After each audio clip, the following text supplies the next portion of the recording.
Ang pamagat po ng ating pag-aaral ay gawin ang lahat sa kaluluwalhati ng Diyos. Ang mga versyon ng Biblia na ating gagamitin ay ang Bagong Biblia at ang New King James Version. Ito na po mga kapatid ang ating pang number 21 na lesson sa ating ginagawang serye na pag-aaral ng verse by verse dito sa Unang Korinto. Ang main verse po natin na kung saan natin kinuha yung title natin ay dun sa Unang Korinto 10:31. Pero ang coverage yun natin mga kapatid dahil ginagawa natin series ito, yun kasi nakita natin papunta patungo sa direksyon yan ng title natin.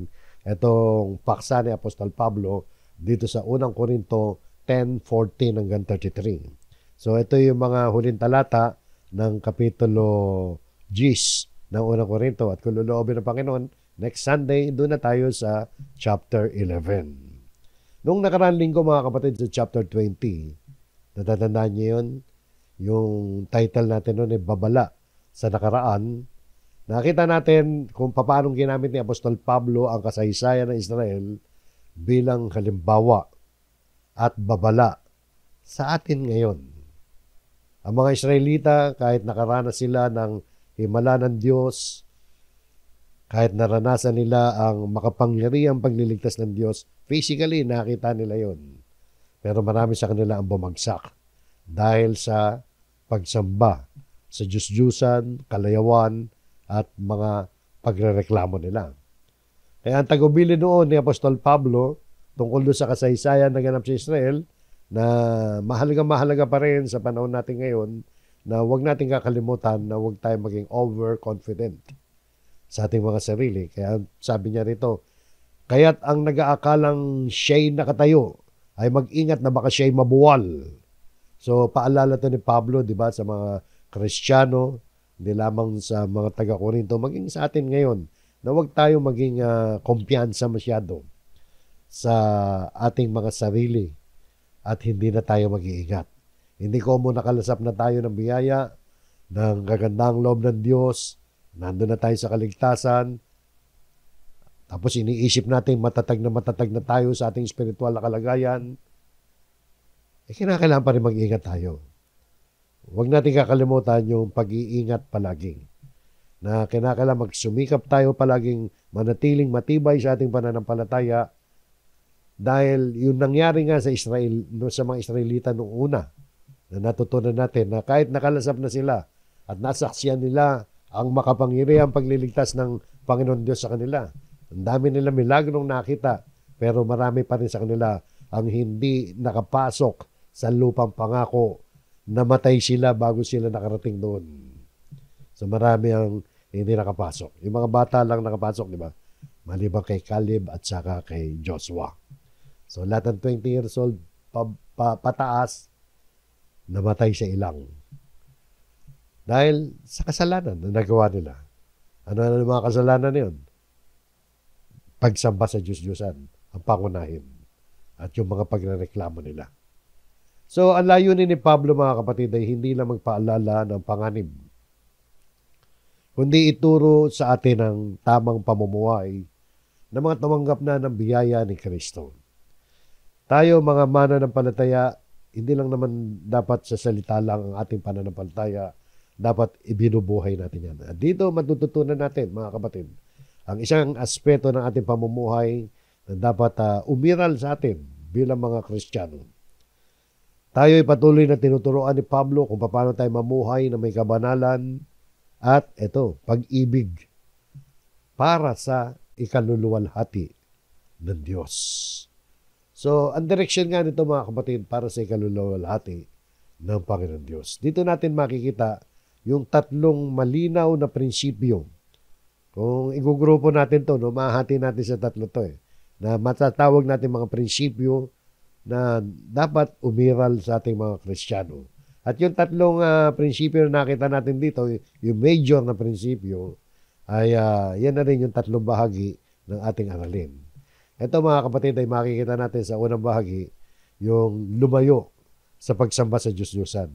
Makikita natin yan sa verse 14 hanggang 22. At yung susunod na bahagi natin ay yung gamitin ang kalayaan na may pag-ibig at pag-iingat.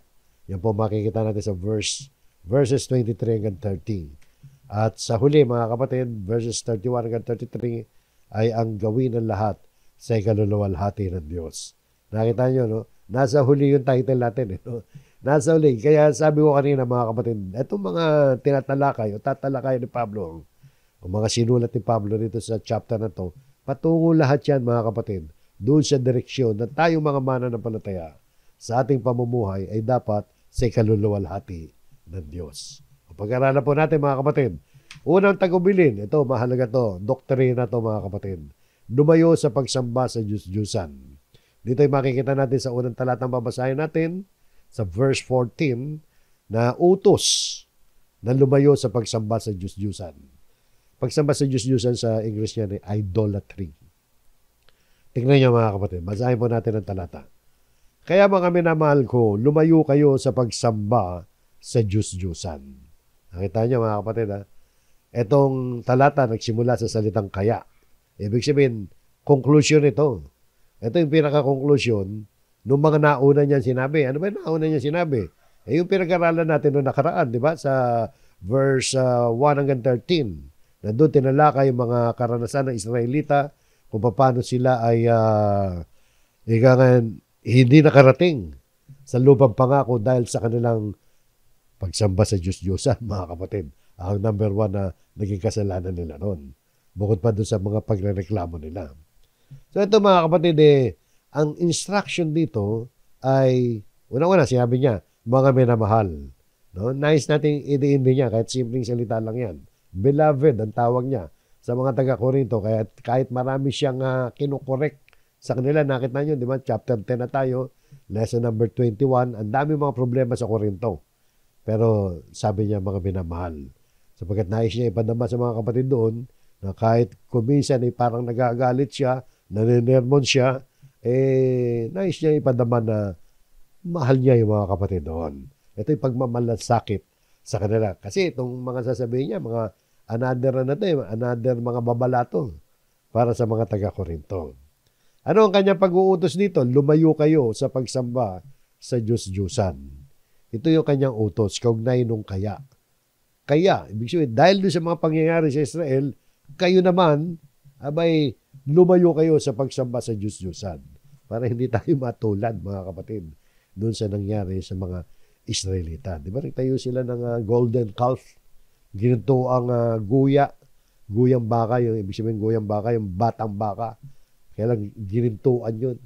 Sinamba nila, sabi nila, yan daw yung Diyos na naglabas sa kanila sa lupay ng Egypto. Galit na galit ang Diyos doon sa mga ganyan mga practices, mga kapatid. At sabi rito mga kapatid, nice kung mapansin nyo rin yung salitang lumayo. Hindi niya sinabi na labanan ninyo, lusubin ninyo, no? Kundi lumayo. Ibig sabihin ng lumayo, mga kapatid, iiwas tayo.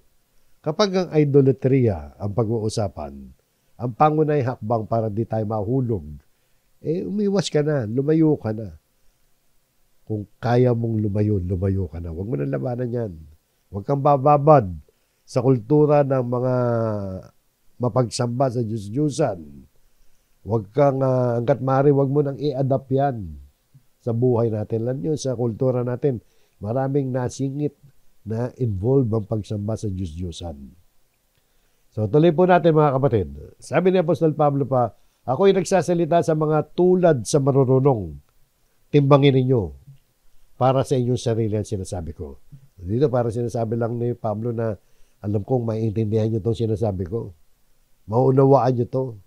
Kaya ang panawagan niya rito, ano ang kanyang panawagan niya rito? Timbangin ninyo. Ibig sabihin, pag-aralan ninyo mabuti. Judge for yourselves what I say. Ibig sabihin, suriin nila mabuti yan. Paano mo man-judge kung di mo sinusuring mabuti? So napakahalaga itong mga sasabihin ni Apostol Pablo. At ito mga kapatid ay merong kaugnayan doon sa tema na ang lahat ng mga ginagawa natin ay dapat magbigay dangal at kaluwalhatian sa Diyos. Hindi dapat ito mahaluan ng anumang bagay na laban sa Diyos yung ating mga ginagawa. Pag-aralan po natin, under pa rin ang lumayo sa pagsamba sa Diyos-Diyusan At yung ikalawang punto rito na makikita natin sa verses 16 hanggang 17 ay yung pakikisalo sa katawan at dugo ng Panginoon. Hapunan ng Panginoon. Bakit naisingit ni Apostol Pablo to? Mamaya makikita nyo, no? Ito tungkol sa Santa Cena to, naisingit niya rito. Samantalang ang pinag-uusapan natin dito ay lumayo sa pagsamba sa Diyos-Diyusan. Ang punto kasi ni Apostol Pablo rito, yung ating fellowship, yung ating pakikisalo, yung ating pakikibahagi. Dito, nagsimula muna siya dito sa pakikisalo sa katawan at dugo ng Panginoon. Yung hapunan ng Panginoon, yung Santa Cena na ginagawa ng mga Kristiyano. Sabi niya rito mga kapatid sa verse 16, ang kopa ng pagpapala na ating pinagpapala, hindi ba ito'y pakikisalo sa dugo ni Kristo? Ang tinapay na ating pinagpuputol-putol, hindi ba ito'y pakikisalo sa katawan ni Kristo? So, ito yung namamayaning salita rito, pakikisalo. Pinapaalala ni Apostol Pablo yung Santa Cena nga, yung hapunan ng Panginoon, na inutos ng Panginoon na gagawin natin. Na sabi niya, kapag tayo nagkakaroon ng bahagi roon, nakikisalo tayo sa dugo ni Kristo at sa katawan ni Kristo. So, yung salitang pakikisalo dito, napakahalaga sa ating pinag-uusapan. Yung salitang pakikisalo dito sa pagkakasulat niya sa wikang Grego, ito ay nangangahulugan, hindi yung simpleng physical na pakikisalo lang. Malalim ito, mga kapatid. Ito yung sa wikang Grego, ang kahulugan ito ay pagkakaisa o pakikipagkaisa, pakikibahagi, pakikitungo sa isang pinag-isang layunin. So, mas malalim no, kaysa yung nakisalo ka lang. Kundi merong spiritual at figurative na kahulugan na kapag tayo'y nakisalo, uminom tayo ng katas ng ubas, alam mo naman natin, yun ang dugo ni Kristo. Ibig sabihin, nakikisalo talaga tayo ng malaliman sa dugo ni Kristo. Nagkakaroon tayo ng fellowship. Kaya sa English yan, communion, fellowship. At kapag tayo dumadalo sa hapag ng Panginoon, nakikisalo tayo yun, inaangkin natin na ang ating pagkakaisa, na meron tayong pagkakaisa sa Kanya. At hindi lamang sa Kanya, kundi sa Kanyang katawan, yung Kanyang church. Involved ang church yan. At ang church na pinag-uusapan natin dito, local church. Dahil ano bang church, saan church ka ba ma-involved? Dito sa local church, ala namang international church Di ba? Merong international church spiritually. Pero wala naman yun, mga kapatid. No? Sa local church ang application yan. Yung communion sa local church. Kaya hindi tayo makapag-communion ng online. Kasi kailangan yan, salo-salo tayo. Kasi fellowship ng church yan. So, isa yan sa mga nagagawa natin kapag tayo sumasama sa hapunan ng Panginoon. Tingnan nyo pa, sabi pa rito, tungkol pa rin sa Santa Cena. Sapagkat may isang tinapay, tayong marami ay iisang katawan, sapagkat tayong lahat ay nakikibahagi sa isang lamang tinapay. Kaya mga kapatid, iisang tinapay lang ginagamit natin Kapag nagsasanta Cena tayo, hindi tayo gumagamit ng Skyflex, no? Isang buong tinapay, pero puputol-putol natin yun. Di ba? Sabi na iba, paano kung masyado na kayo marami? Hindi, wag niyong gawin na marami kayo. Sa New Testament, bahay-bahay lang ginagawa yan Malilit na grupo-grupo lang Kasi kung 1,000 na kayo mahigit, paano nga naman yun? Malaki-malaki tinapay yun. Pero hindi yun ang point, mga kapatid. Pero malinaw naman dito, no? May isang tinapay. Bagamat isang tinapay lang, marami tayo, isang tinapay lang, dahil yung isang tinapay na yun, simbolo ng isang katawan. Yun yung pakikibahagi natin. So, pakikipag-fellowship natin yan sa isang katawan, sa church, mga kapatid. So, ang tinatalakay ni Pablo rito, yung nagagawa natin kapag dumadalo tayo sa Santa Cena, sa hapunan ng Panginoon, yun malalim na pakikisama natin sa church at sa ating Panginoong Jesucristo. Nagkakaroon tayo ng ugnayan sa ating Panginoong Jesucristo sa dugo at katawan ni Kristo. Tuloy natin. Nag-sample pa siya. Tingnan ninyo ang bayang Israel. Ito yung sa Old Testament, tinutukoy niya. Hindi ba't ang mga kumakain ng mga handog ay kabahagi sa dambana? O yun mga kapatid, no? Na kanina, pakikibahagi sa tinapay sa hapunan ng Panginoon. Sa pamamagitan noon ng pakikibahagi sa church, di ba? Ito naman ngayon mga kapatid, pakikibahagi sa dambana ng Israel. Sa mga Hudyo to. Ginamit ni Pablo ang Israel sa Old Testament bilang example yan para maipaliwanag ang kanyang kaulugan ng pakikibahagi. Pakikibahagi na naman ang binabanggit yan. Pakikibahagi sa mga bagay na inihahandog sa Diyos. Yung bayang Israel, kapag kumain sila ng mga handog, no, nagiging bahagi sila sa dambana. Parang ano lang yan mga kapatid. Simbolo yun na sa spiritual na pananalita, sila ay nagiging kabahagi o ka-fellowship ng Diyos. Sapagkat ano ba meron doon sa dambana? Yung mga alay nila sa Diyos. At pagkatapos nito, mga kapatid, pinaliwanag naman ni Pablo yung isa pang pakikisalo. Ito, kakaibang pakikisalo.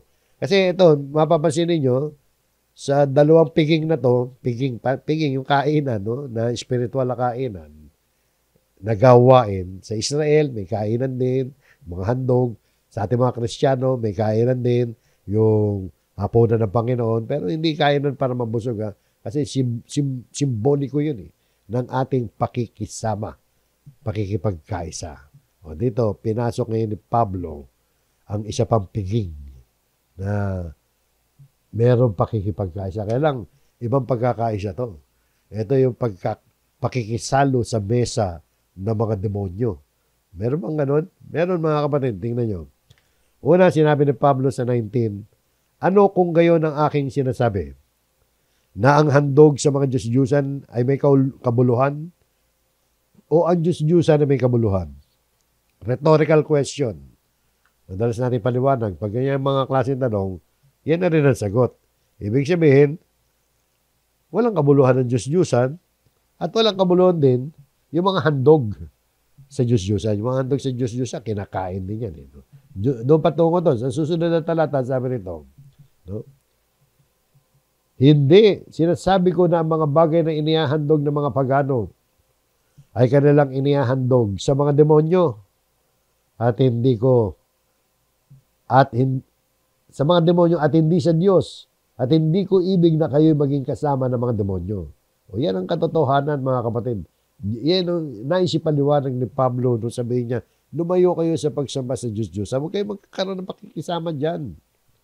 Kasi nagiging pakikisama rito mga kapatid, sabi nga ni Pablo, di ko ibig na kayo maging kasama ng mga demonyo. Kapag ikaw ay nakisalo sa mga inihandog ng mga pagano, sa mga Diyos-Diyusan, nasasama ka na rin doon sa mga demonyo. Isipin nga ninyo, no? Yan ang masakit na katotohanan Sa pagtuturo ng Biblia na bagamat at malamang, hindi naman iniisip ng mga tao na sila'y naghahandog sa mga demonyo. Kasi paniniwala nila, Diyos daw yun. Kung alam nila ng demonyo yun, hindi nila sasambahin yun, di ba? Hindi sila maghahandog doon. Pero hindi nga nila nalalaman sabagat hindi sila nagpapasakop sa salita ng Diyos. Kaya mahalaga yung nag-aaral ka ng Biblia. Dito pala lumalabas yung paghahandog ng mga pagano sa kanilang mga rebulto, sa kanilang mga imahen. Di ba may mga naghahandog ng mga prutas, ng mga pagkain sa mga rebulto? Sa iba't ibang mga reliyon na may rebulto? Hindi sila sa santo naghahandog. Hindi sila doon sa Diyos naghahandog. Sa mga demonyo pala yun. So, masakit yan, ha? Masakit kapag ikaw ay gumagawa ng ganyan, tapos sasabihin sa'yo, yung hinahandog mo, hindi mo sa Diyos hinahandog yan. Yung prutas na inaalay mo, hindi sa rebulto mo inaalay, ibig sabihin, sa demonyo mo inaalay yan. Hindi ba ganyan lumalabas, mga kapatid? So, yun yung katotohanan. Masakit tanggapin yan kung ikaw ay hindi nagpapasakop sa salita ng Diyos, masasaktan ka. Pero kumisa nga, kapag binabasa natin yan, napagkakamalan na katulad ko, napagkakamalan na ako nagsasabi niyan Hindi naman ako nagsasabi niyan Nagpapaliwanag lang po tayo kung ano yung sinasabi ng talata. Ang sinasabi ng talata, kapag nagandog ka sa mga imahe niya, mga Diyos-Diyusan nagandog ka sa demonyo. So, mahirap na mga kapatid. No? Kaya kapag ang isang Kristiyano ay nakikibahagi sa ganitong gawain, binabahagi din niya sarili sa dalawang mesa. Dalawang mesa. Ano yung dalawang mesa? Kay Kristo at sa mga demonyo. Ayaw nga ni Pablo yung gano'n, hindi ko ibig na kayo maging kasama ng mga demonyo. Kaya sabi nga rito, no, hindi ninyo may inuman ang kopa ng Panginoon at ang kopa ng mga demonyo. So hindi pwede na nakikisama ka sa Santa Cena, tapos sumasamba ka pa rin sa mga imahen, sa mga rebulto. Hindi ninyo may inuman ng kopa ng Panginoon at ng kopa ng mga demonyo. Kayo hindi maaari makisalo sa mesa ng Panginoon at sa mesa ng mga demonyo. So hindi pwede, mga kapatid. No? Yung iba, naniniguro eh. Gusto nila sa aral na Kristiyano, pero may aral pa rin ng Buddha. Nakita na ba kayo ng ganon? Na sa isang bahay may rebulto ni Buddha, sa tabi nun may rebulto rin ni Santo Niño at ni Birhen Maria. Parang magkahalo sila. Bagay, pare-pare mga rebulto yun. Pare-pare mga hindi mga tunay na Diyos yun. So yung mga kapatid, no? Kasi hindi naman nag-aaral ng Biblia yun. So ito mga kapatid ay spiritual na pagtataksil sa Diyos kapag tayo nagpa-practice ng mga practices ng mga pagano na involved sa Diyos-Diyosan. Nagdudulot yan ng paninibugho sa Diyos. Ibig sabihin paninibugho, nagsiselo sa Diyos dyan. Sabi nga, sumunod na talata, no? O atin bang papanibuguin ng Panginoon? Tayo ba'y higit na malakas kaysa Kanya? So, nakita nyo mga kapatid, no? Naninibugo. Ano yung paninibugo? Jealousy. No? Or do we provoke the Lord to jealousy? Naninibugo ang Diyos, mga kapatid. Kapag ang isang tao ay sumasamba sa Diyos-Diyosan, lalo na isang Kristiyano, lalo na isang anak niya na naniniwala na sa kanyang tunay na Diyos, tapos sumasamba pa rin sa ibang mga Diyos. Di ba? Sabi nga doon sa Exodus, nung ibigay ng Diyos ang Ten Commandments, sabi ng Panginoon doon, sapagkat ang Panginoon mong Diyos ay Diyos na mapanibuguin.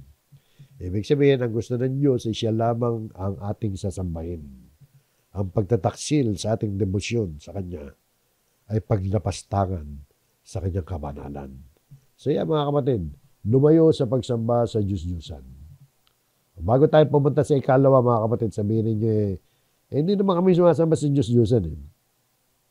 Wala naman kami rebulto. Ito mga kapatid, alam nyo ba na kahit walang rebulto o imahe na niluluhuran at dinadalanginan ng isang tao, at wala natin, mga nagsasabing Kristiyano, wala naman tayong rebulto, hindi tayo kailanman lulod sa rebulto.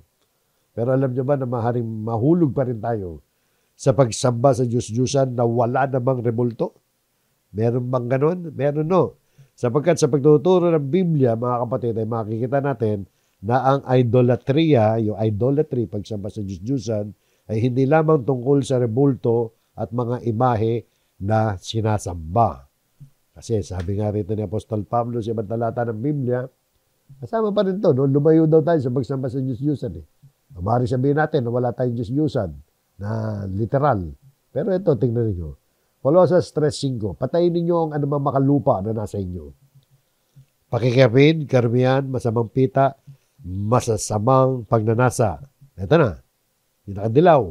At kasakiman. Kasakiman. Na ito'y pagsamba sa mga Diyos-Diyosan. Ano yung kasakiman? Covetousness, which is idolatry. So, hindi lamang yung larawan, o kahoy, o bato.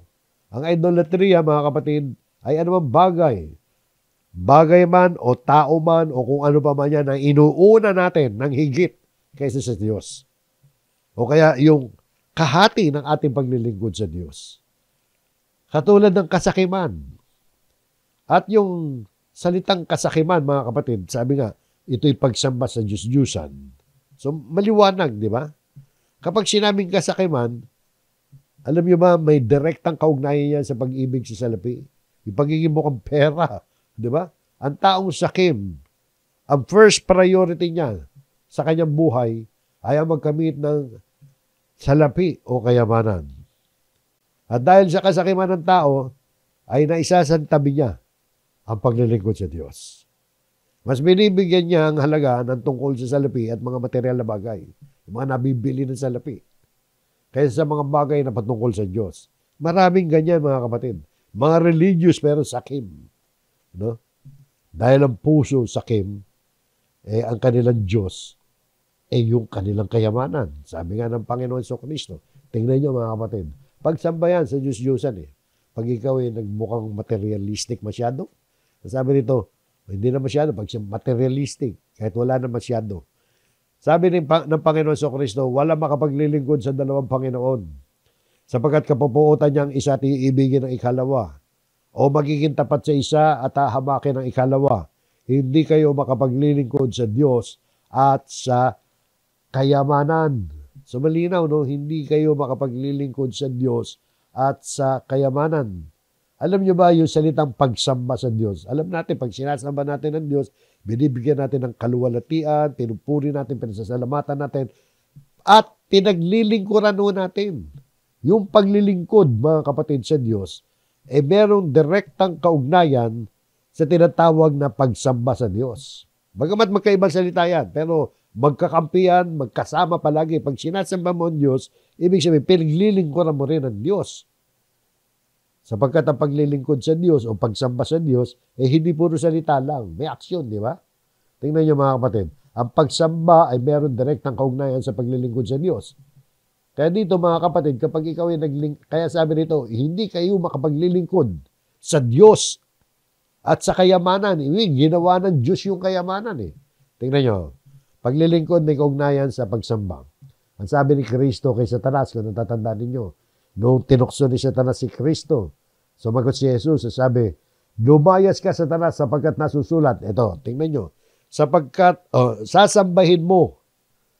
Sabi nito, nasusulat, sasambahin mo ang Panginoon mong Diyos at siya lamang ang iyong paglilingkuran.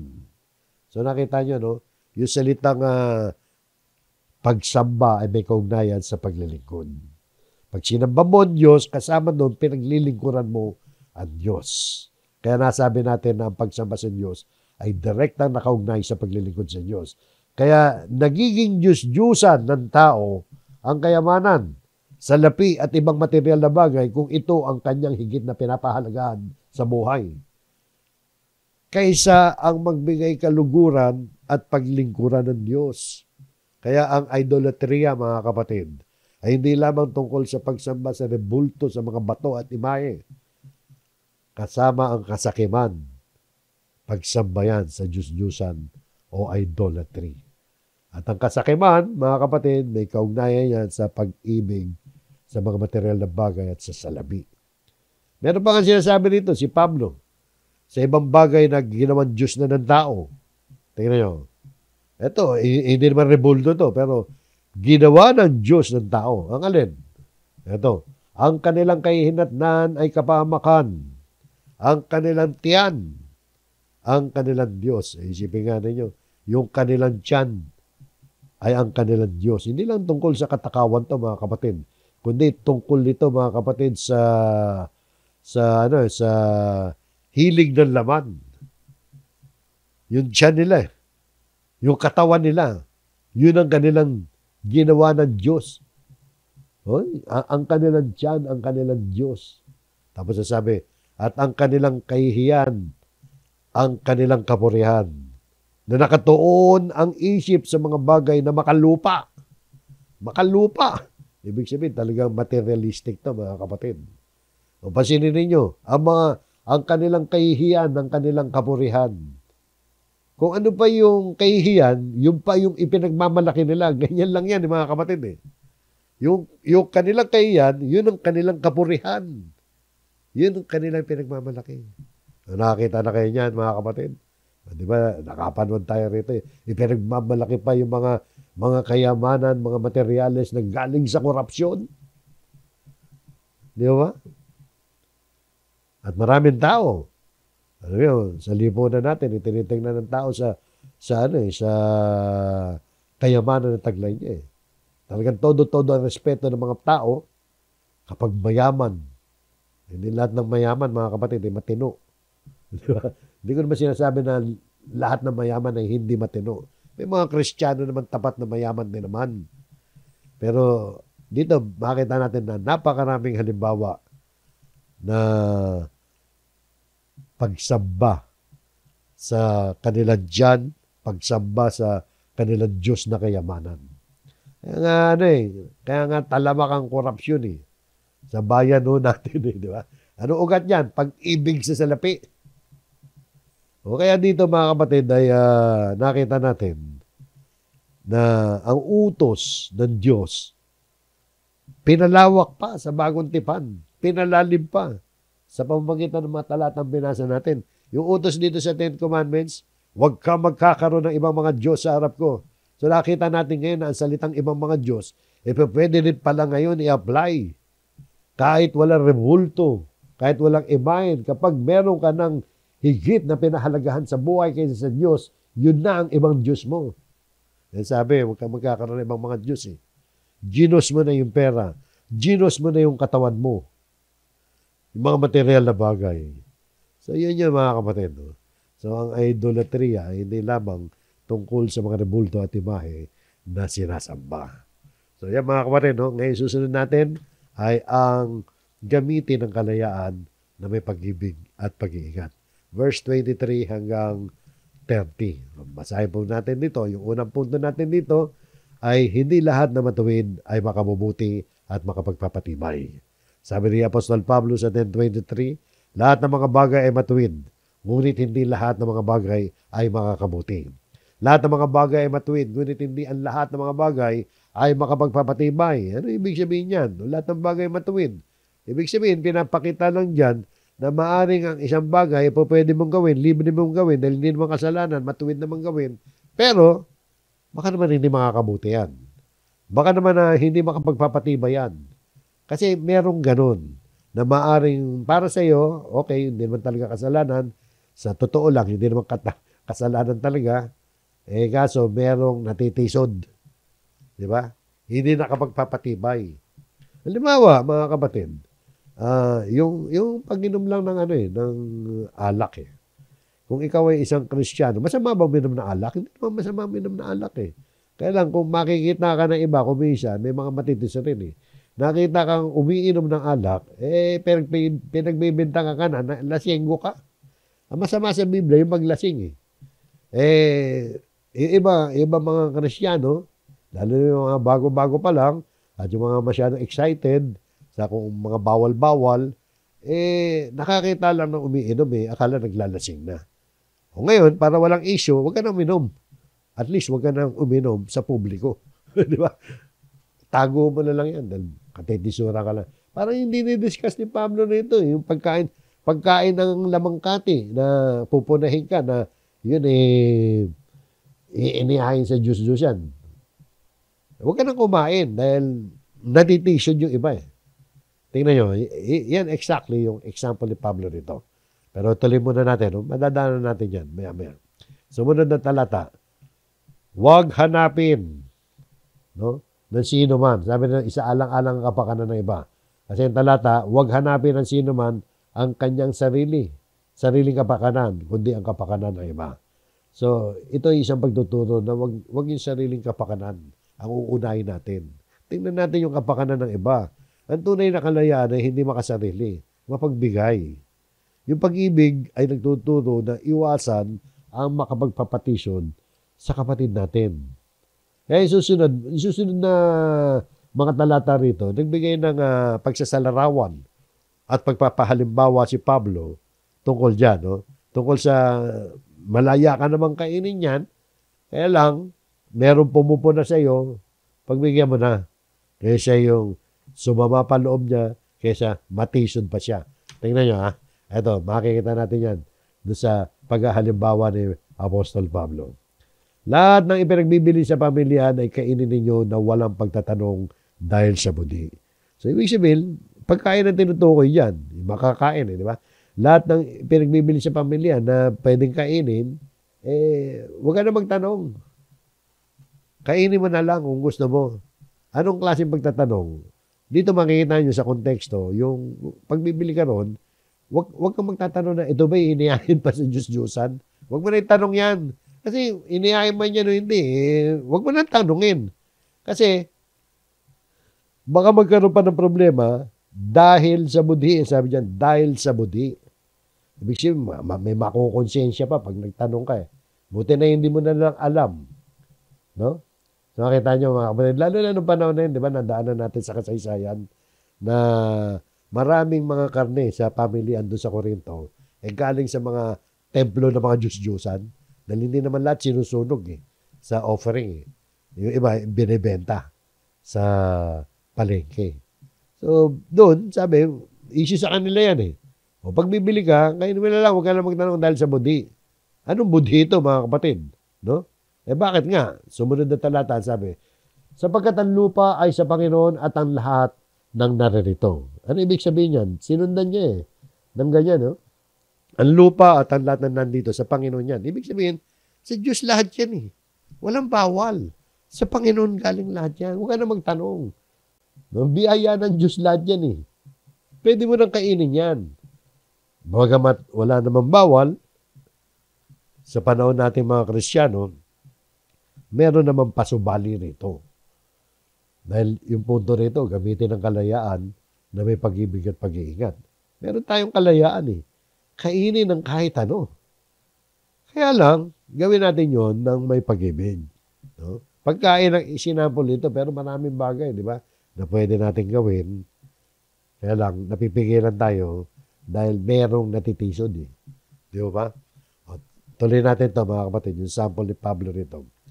Kung kayo'y anyayaan ng isang hindi sumasampalataya at ibig ninyong pumunta, ano mangyayain sa inyo ay kainin ninyo na walang pagtatanong dahil sa budhi. Makita nyo, no?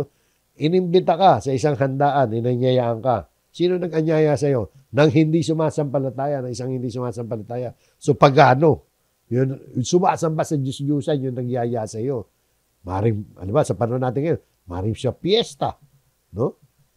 Maring sa kung ano bang handaan yun na may kaugnayan doon sa pagiging pagano niya. Sabi dito, ano mang ihain sa inyo ay kainin ninyo na walang pagtatanong dahil sa budhi. O kung ano may handa dyan, kainin mo na, huwag ka na magtanong. Huwag ka magtanong dahil sa budhi. Budhi nino. Budhi mo? Hindi budhi mo, tinutukoy dyan. Sapagkat malakas ang budhi mo, kaya mo kainin yan Kaya lang, alang-alang sa budhi ng iba to. Doon sa magtatanong. Kasi ang possible na magtatanong sa iyo rito, na magsasabi, uy, hinihain sa Diyos-Diyusan yan. Yung Kristiyanong mahina. Naintindihan nyo? Tingnan. Tutuloy natin ang basa, no? Para mabuo natin. So, ang sabi dyan, ano mangyayain? Kainin na walang pagtatanong dahil sa budhi. Subalit kung sa inyo may magsabi, ito'y inialay bilang handog. O may nagsabi, bilang handog. Handog pala sa Diyos-Diyusan yan. Yan ibig sabihin yan. Ay huwag ninyong kainin alang-alang sa taong nagsabi at dahilan sa budhi. So alang-alang doon sa budhi nung nagsabi. Hindi ko kakainin to kahit pwede kong kainin. Sabi mo, inaalay sa Diyos-Diyusan. Bakit mo sinabi yan?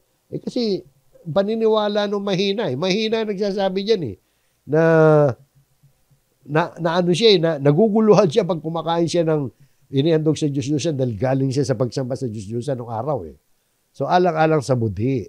Budhi nino yan. Nung nagsabi, dahil kung babasahin natin susunod na talata, ang ibig ko sabihin ay ang budhi niya, hindi ang sa iyo. Sapagkat bakit ang aking kalayaan ay pailalim sa pasya ng budhi na iba? So dalawang kaisipan to. Yung unang pangungusap dito, ang issue ay hindi ang budhi ng malayang Kristiyano. Yung pwedeng kainin kahit ano. Malaya siya matibay yung budhi niya Ang pinag-uusapan dito, binibigyan ng konsiderasyon yung budhi na mahinang Kristiyano na nagsabi na ito ay inialay na handog. Kasi kung malakas na Kristiyano siya, hindi na niya papansinin.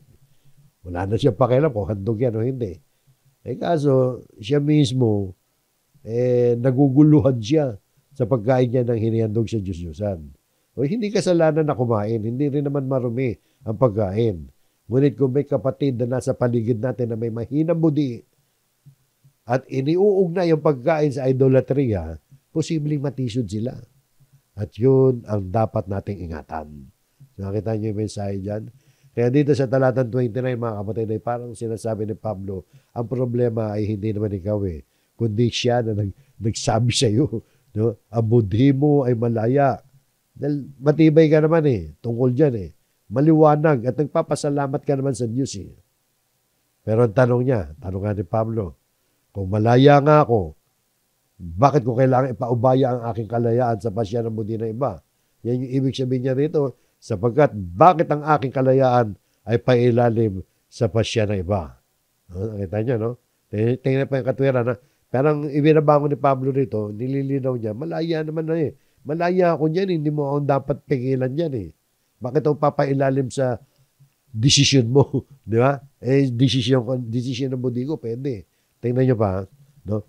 Kung ako'y nakikisalo na may pagpapasalamat, bakit ako'y tutuligsain ng dahil sa bagay na aking ipinagpapasalamat? Okay, nililinaw ni Pablo, alam niya yung kanyang karapatan.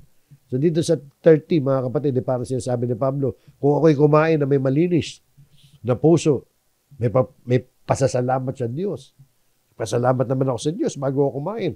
Bakit pa ako dapat tatulan o punahin? Dahil lamang sa kinain ko, pinagpasalamat ko naman yan sa Diyos. Kaya dito makikita natin, mga kapatid, ang dalawang katotohanan. Sabay na totoo. Parang totoo to, mga kapatid. Number one, yung isang katotohanan na totoo na para bagang kumukontra sa isa pang katotohanan. Pero hindi kontra yan. Dalawang katotohanan na dapat na ibalanse. Number one, may kalayaan ng Kristiyano. Makakain siya ng makakain niya ano man malinis sa konsensya niya. Basta hindi siya nakukonsensya, pwede niya kainin yan. Wala siyang inaapi, inaagrabyado, hindi siya nagkakasala. At tama lang na pasalamatan niya ang Diyos sa anumang pwede niyang kainin. Yan yung number one. Isang Kristiyano na malaya. Number two, isang katotohanan dapat natin makita. Pero handa dapat tayong itabi yung kalayaang yon. Kung ang ating kalayaan na yon ay magiging sanhi na pagkakatisyon ng iba na mahihina. Budhi nga ng iba importante. Hindi yung kalayaan lang natin Hindi dahil alipin tayo na budhi na mahina. Hindi naman ibig sabihin ng under na tayo. Kundi dahil malaya tayong magmahal. Yun. Malaya tayong magpasakop sa ikabubuti ng kapatid. Kaya yung puso ng aral dito, mga kapatid, ay malaya tayo. Pero mas mataas ang pag-ibig kaysa sa kalayaan. Hindi tayo sinisilipan ng Diyos sa kinakain natin at hindi natin kinakain, kundi sa kung paano tayo nagmamalasakit. Kaya ang diretsong punto ni Pablo dito, mga kapatid, okay, huwag ninyong isuko ang kalayaan ninyo. Kaya binanggit ni Pablo, bakit siya papalipin? Di ba? Bakit siya tutuligsain? Okay, huwag natin isuko ang ating kalayaan. Pero, gamitin natin ito sa pag-ibig. Hindi sa pagwawalambana. Consider natin. Gamitin natin ang kalayaan na may pag-ibig at pag-iingat. So, nakita niyo, mga kapatid, no? So, ganyan ang aplikasyon ng pag-ibig. At lahat ng yan, mga kapatid, patungo dito sa huli. Naggawin ang lahat sa kaluluwalhati ng Diyos. Tingnan niyo, mga kapatid, no? Ito yung pinakaugat ng lahat ng mga bagay na pinagsasabi ni Pablo. Patungo yan sa isang tunay na Kristiyanong pamumuhay na makaluluwalhati sa Diyos. Sabi ni Pablo, kaya, conclusion na naman. Ibig sabihin, mga kapatid, nagsimula ang talata sa salitang kaya na naman. Ibig sabihin, conclusion yan at direksyon ng mga bagay na pinaliwanag ni Pablo. Sa kapitulo ito, diyan patungo lahat yan. Ito na yung huling kaya Huling kaya, dalawang talata na pataas hanggang 33 lang tayo Doon sa 32, tsaka sa 33, wala na tayo mababasang kaya o therefore. So ito yung pinaka-konklusyon. Kaya kung kayo man ay kumakain, umiinom o anuman ang inyong ginagawa, gawin ninyo ang lahat sa ikaluluwalhati ng Diyos. So kita niyo, mga kapatid, no? Yung mga bagay na sinabi ni Pablo ng pagpapaubaya ng ating karapatan para huwag lamatiso ng ibang mga kapatid. Ang konklusyon yan, kaya natin ginagawa yan. Dahil ito nga sabi, lahat ng gagawin natin para sa ikaluluwalhati ng Diyos. Ang Kristiyanong pamumuhay ay hindi lang sa loob ng church, kundi sa bawat araw ng ating buhay.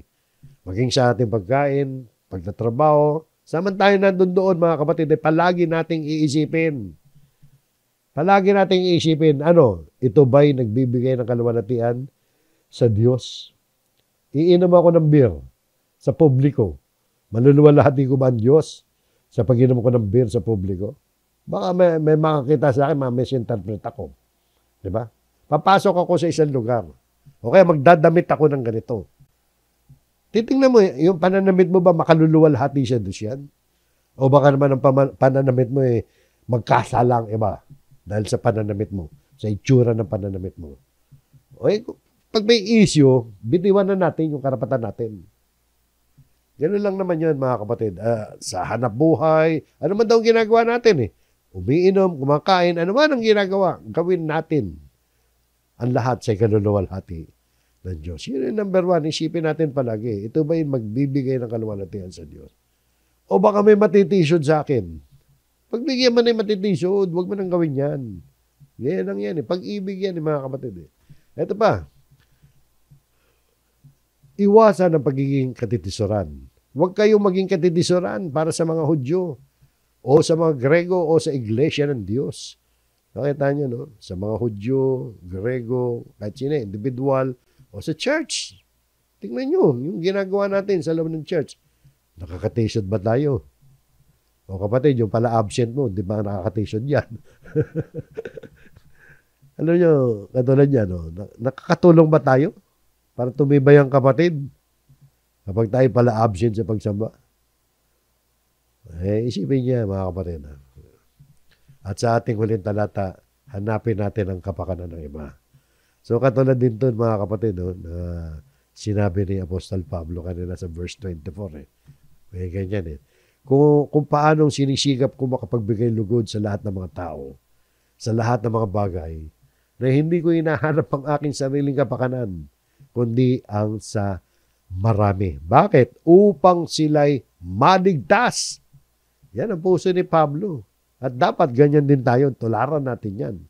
Na hindi natin hinahanap ang ating sarili dahil sa pag-ibig natin na maligtas yung kapwa natin. Lalo na yung kapatid natin. Iniwasan natin magkatisuran dahil ayaw natin na mapahamak ang kapatid natin, malayo sa pananampalataya.